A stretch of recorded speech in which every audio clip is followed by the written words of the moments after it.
8,974 crore taka.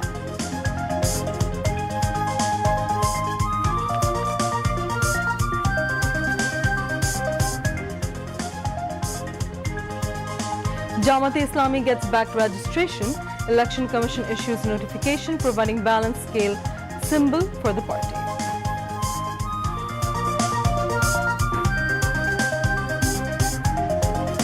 The investigation agency finds involvement of 16 individuals in the case of burning corpses at Ashulia. The tribunal fixes July 1st for hearing on charge framing against 3 accused, including fascist Sheikh Hasina in the July-August genocide case. The incidents like mob violence reduces than the past, comments Home Advisor. All those involved to be brought to book.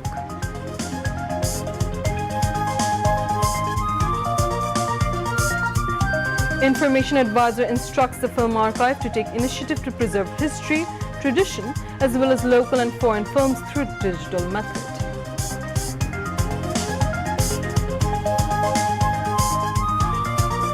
Iran and Israel agrees to ceasefire. USA is not interested to overthrow the government in Iran.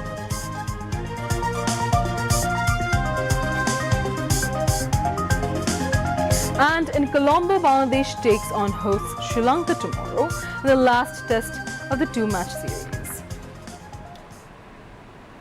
Assalamu alaikum, this is Simran Rashid welcoming you to News at 10. You've just heard the headlines, now on to the details. The Executive Committee of the National Economic Council, ECNIC, approved a total of 17 projects involving an overall estimated cost of 8,974.28 crore taka. The approvals came at an ECNIC meeting with its chairperson and chief advisor Professor Muhammad Yunus in the chair, held at the NEC conference room on the Planning Commission premises in the capital today. Of the approved 17 projects, 11 are new and 5 are revised projects, while 1 project got time extension without witnessing an expenditure. Of the total estimated project cost of 8,974.28 crore taka, 3,180.34 crore taka will come from the Government of Bangladesh portion, 5,563.43 crore taka will come as project loan, while the rest of 230.51 crore taka from the concerned organization's own fund, said an official release. Advisors concerned attended the meeting, while Planning Commission members and secretaries concerned were present.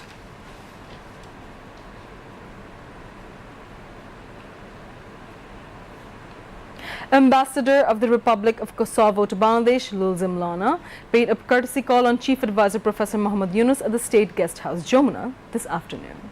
The ambassador recalled the contribution of Gramin Kosovo in helping the Kosovars in rebuilding their lives after an armed conflict in the region in the late 1990s. Bangladesh is a valuable partner for freedom and government. He thanked Bangladeshi UN peacekeepers for their support and contribution in Kosovo during the post-war times. Gramin Kosovo, established in 1999, is currently the leading microcredit organization in Kosovo, covering 219 villages and 20 municipalities in the country, with 97% of its borrowers being women. Recalling the challenging time, the chief advisor said it was a great experience for him. The discussion also focused on deepening bilateral relations, with a particular emphasis on expanding trade and economic cooperation.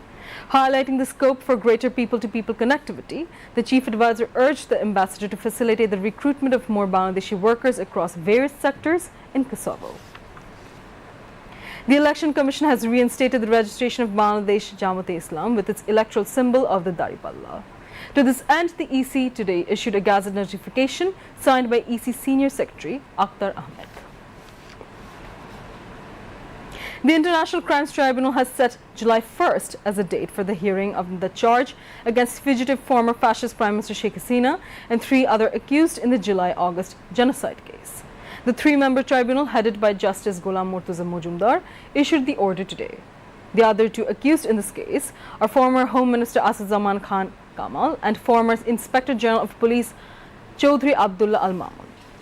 Chaudhry Abdullah, who is under arrest, was produced before the tribunal from prison. The investigation agency of the International Crimes Tribunal has found the involvement of 16 individuals, also presented before the tribunal. The tribunal has scheduled August 24th for the submission of the investigation report in this case. Prosecutor Mizanul Islam of the International Crimes Tribunal briefed journalists following the hearings.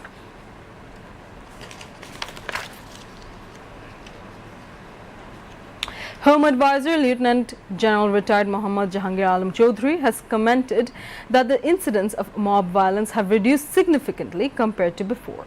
He made the statement at a press briefing after a meeting of the Law and Order Committee at the Secretariat today.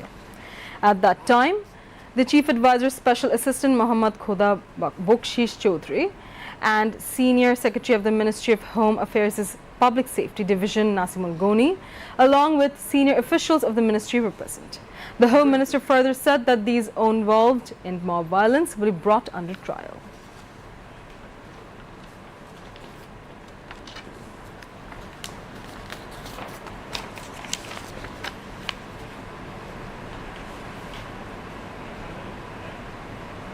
Law advisor Dr. Asif Nojul has said that the government is going to formulate a law to prevent enforced disappearance with the shortest possible time.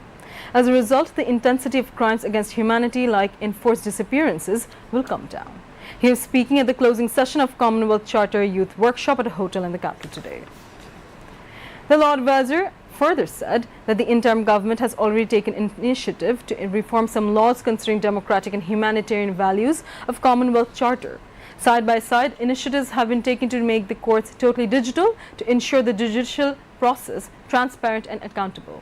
At the same time, the advisor also informed that the appointment of judges will be made on the basis of transparency and intellect. He informed that the government is engaged in updating the Criminal Procedure Code. In the meantime, the draft of the law has been made and it will be formulated soon. The advisor mentioned that the July-August mass upsurge was not a political program or movement, rather it was a mass uprising of the youths against abduction, killing, injustice and corruption. Information Broadcasting Advisor Muhammad Mahfuz Alam has said Bangladesh Film Archive must take initiative to preserve films through digital system. He said this at a view exchange meeting after visiting the Bangladesh Film Archive at Agargaon in the capital today.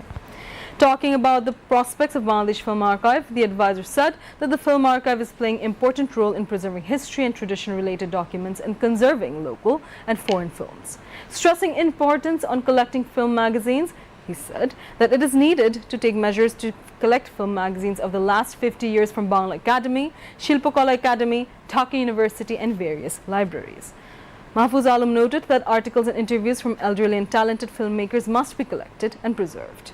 He also said that digital catalogues of all the films preserved at the Film Archive must be made. As a result, film researchers and students will be benefited. At this time, the advisor assured to extend overall assistance from the government to enhance the capability of the Film Archive. Before the view exchange meeting, the advisor visited Film Archive Projection Hall, Film Museum, Film Hospital, Film Vault and Library. In the last 24 hours, 21 new cases of COVID-19 have been identified during this time. Doctors are advising the public not to panic, but to strictly follow health guidelines to prevent the spread of the virus. In the last 24 hours, 394 new dengue cases have been reported from dengue fever across the country. So far this year, the total number of dengue cases has surpassed 8,000 and 34 people have died from the disease.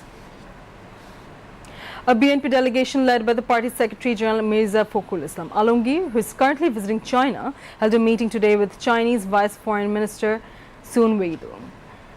Later at 11 a.m., the delegation also held a meeting with Liu Jinchao, Minister of the International Department of the Communist Party of China. The discussions between the two sides took place in a cordial atmosphere. During this meeting, China expressed its expectation for a free and fair election in Bangladesh. BNP urged for continued Chinese support in agriculture, industry, garments, health and infrastructure development of Bangladesh. Besides, Mirza Fakhrul Islam Alamgir urged for Chinese steps to reduce trade imbalances and sought assistance in modern technology and enhancing workforce skills. Now, international news.